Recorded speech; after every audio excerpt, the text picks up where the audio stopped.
Hello दोस्तों, structure classes में आपका फिर से स्वागत है। तो आज के एग्जाम गाइड एनालिसिस का अपना पहला क्वेश्चन है। विश्व बैंक ने किस परियोजना के लिए भारत को 500 मिलियन ऋण की स्वीकृति प्रदान की है? तो गाइस, विश्व बैंक है वो विभिन्न देशों को विभिन्न योजनाओं को डेवलप करने के लिए पैसे है वो प्रोवाइड करवाता है। भारत को अभी हाल ही में 500 मिलियन पैसे हैं वो रिजर्व बैंक के द्वारा, सॉरी, विश्व बैंक के द्वारा, वर्ल्ड बैंक के द्वारा ऋण के रूप में दिया गया, मतलब लोन दिया है। कितने का? 500 बिलियन का। तो गाइज, यह जो ऋण दिया गया है वो हरित ऊर्जा है उसको बढ़ावा देने के लिए, ग्रीन एनर्जी है, ग्रीन एनर्जी को बढ़ावा देने के लिए यह ऋण विश्व बैंक के द्वारा भारत को प्रोवाइड करवाया गया है। ठीक है, अपन यहाँ पर जानते हैं विश्व बैंक के बारे में। दोस्तों, विश्व बैंक की स्थापना 1944 में की गई थी। कब? 1944 में की गई थी, आईएमएफ के साथ मिलकर। जो अपना अंतर्राष्ट्रीय मुद्रास्फीति कोष है उसके साथ मिलकर इसकी स्थापना की गई थी। किसके रूप में? पुनर्निर्माण विकास के लिए अंतर्राष्ट्रीय बैंक के रूप में इसकी स्थापना की गई थी। कहने का मतलब है कि एक सम्मेलन हुआ था 1944 में। इस सम्मेलन के दौरान दो संस्थाओं की स्थापना हुई थी।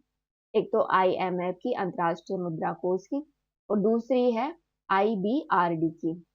आईबीआरडी का मतलब है पुनर्निर्माण विकास के लिए अंतर्राष्ट्रीय बैंक। ठीक है दोस्तों, जो आईबीआरडी है इसका वर्तमान में नाम बदलकर विश्व बैंक कर दिया गया है।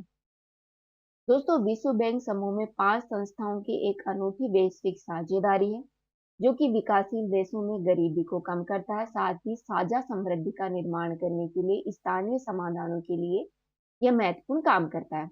वर्ल्ड बैंक है गाइस, वो अपने यूनाइटेड नेशन यूएनओ की स्पेशलाइज्ड एजेंसी है। ध्यान रखना, इसके 189 सदस्य हैं, 189 सदस्य देश हैं, और भारत भी इसका सदस्य है। राइट।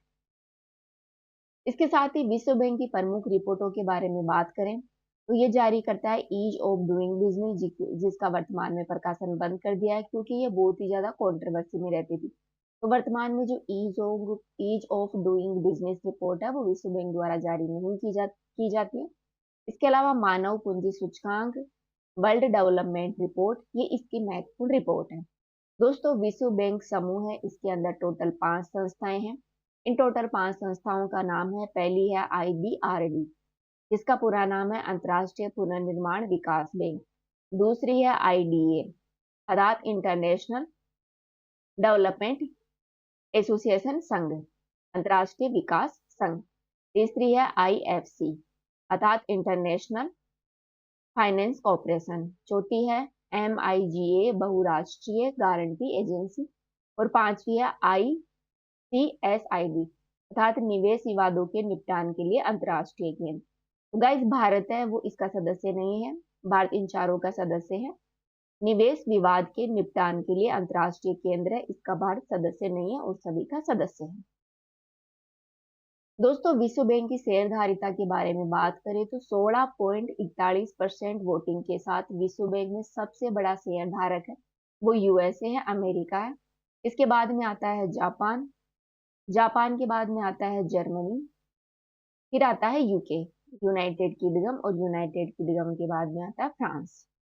तो ये इसमें सबसे ज्यादा हिस्सेदारी रखने वाले देश हैं। दोस्तों, विश्व बैंक और अंतर्राष्ट्रीय मुद्रा कोष में मुख्य अंतर क्या है इनके बारे में देखिए तो विश्व बैंक का वो विकासशील देश है जो डेवलपिंग कंट्रीज है उनको सहायता प्रोवाइड करवाता है, जबकि जो अपना अंतर्राष्ट्रीय मुद्रा कोष है आईएमएफ है, इसका उद्देश्य अंतर्राष्ट्रीय मौद्रिक प्रणाली है उसको स्थिर करना है तथा विश्व की मुद्राओं की निगरानी करना है। राइट। मतलब करेंसी और मौद्रिक पॉलिसी या मॉनेटरी पॉलिसी होती है, मॉनेटरी जो सिस्टम होता है, इससे जुड़े हुए जो भी कार्य है वो आईएमएफ के द्वारा देखे जाते हैं। तो विकासशील देशों के डेवलपमेंट के लिए जो सहायता की जाती है, ऋण प्रोवाइड करवाए जाते हैं, वो विश्व बैंक के द्वारा दिए जाते हैं। राइट। अपना अगला क्वेश्चन है, किस प्रदेश में 200 एकड़ में भारत की सबसे बड़ी आर्टिफिशियल इंटेलिजेंस सिटी बनने जा रही है? तो दोस्तों, हाल ही में अपने हैदराबाद में भारत की सबसे बड़ी आर्टिफिशियल इंटेलिजेंस सिटी है वो बनने जा रही है हैदराबाद। अगला क्वेश्चन है, नाल हवाई अड्डा कहाँ अवस्थित है? तो दोस्तों, हाल ही में जो नाल हवाई अड्डा है वो सुर्खियों में था। ये कहाँ पर है आप बताइए। आपके पास ऑप्शन है सिरोही, जालोर, बीकानेर, जैसलमेर। तो गाइज ये स्थित है अपने बीकानेर में। ठीक है, अगला क्वेश्चन है, चित्तौड़गढ़ कीर्ति स्तंभ किसके शासनकाल में निर्मित हुआ था? तो गाइस चित्तौड़गढ़ कीर्ति स्तंभ है वो राणा कुंभा है, राणा कुंभा के शासनकाल में निर्मित हुआ था। इस चित्तौड़गढ़ कीर्ति स्तंभ के बारे में बात करें, गाइस ये चित्र में आप देख सकते हैं, यह है चित्तौड़गढ़ कीर्ति स्तंभ जो कि बहुत ही बड़ी इमारत है। ये एक अद्वितीय ऐतिहासिक और सांस्कृतिक धरोहर है। गाइस ये राजस्थान का जो चित्तौड़गढ़ जिला है वहां पर स्थित है और जैन धर्म के प्रथम तीर्थंकर आदिनाथ उनको समर्पित है। ठीक है, तो जो कीर्ति स्तंभ है वो कौन से धर्म को समर्पित है? वो समर्पित है अपनी जैन धर्म को। जैन धर्म के प्रथम तीर्थंकर थे आदिनाथ। आदिनाथ आदिनाथ को यह समर्पित एक स्ट्रक्चर है। इसके निर्माण और इतिहास की बात की जाए तो गाइस इसका निर्माण है वो 12वीं शताब्दी में एक जैन व्यापारी द्वारा किया गया था। जैन व्यापारी का नाम था जीजाजी राठौर। जीजाजी राठौर ने इसका निर्माण करवाया था। दोस्तों यह स्तंभ है वो जैन धर्म की महिमा और शांति का प्रतीक माना जाता है। यह चित्तौड़गढ़ दुर्ग में महाराणा कुंभा द्वारा बनाए गए विजय जो स्तंभ है उसे लगभग 250 साल पहले बनाया गया था। 12वीं शताब्दी में जो गुहिल शासक था कुंभाराम कुमार सिंह, उनके समय में एक जैन सेठ था, उनके द्वारा यह 72 फुट ऊंचा एक कीर्ति स्तंभ बनाया गया था। तो इसकी ऊंचाई कितनी है? 72 फुट है। गुहिल शासक है, इनके शासनकाल के दौरान, कुमार सिंह के शासनकाल के दौरान एक जैन व्यापारी के द्वारा इसका निर्माण करवाया गया था। वहीं विजय स्तंभ का निर्माण जो कि भी वो भी चित्तौड़गढ़ में है, कीर्ति स्तंभ से कुछ दूर, उसका निर्माण महाराणा कुंभा ने करवाया था। राइट दोस्तों, इसकी वास्तुकला की बात करें तो यह मुख्य रूप से 7 मंजिला इमारत है। ठीक है, जिसकी लगभग 22 मीटर ऊंचाई है। दोस्तों स्तंभ की बाहरी दीवारों पर जैन तीर्थंकरों की मूर्तियां बनी हुई है, साथ ही जो अन्य धार्मिक जो धर्म है उनकी चित्रकला भी यहाँ पर उकेरी गई है। दोस्तों यह स्तंभ अपनी जटिल नक्काशी और कलात्मकता के लिए प्रसिद्ध है। ठीक है, इस पर नक्काशी है वो बहुत ही ज्यादा जटिल है और ये कलात्मकता इसकी बहुत ही अद्भुत है। विजय स्तंभ और कीर्ति स्तंभ में मुख्य अंतर क्या है इसके बारे में बात की जाए तो चित्तौड़गढ़ में 2 प्रसिद्ध स्तंभ है, एक तो कीर्ति स्तंभ, एक है विजय स्तंभ। विजय स्तंभ का निर्माण महाराणा कुंभा ने करवाया था और कीर्ति स्तंभ का निर्माण है वो जैन व्यापारी जीजाजी राठौर ने करवाया था।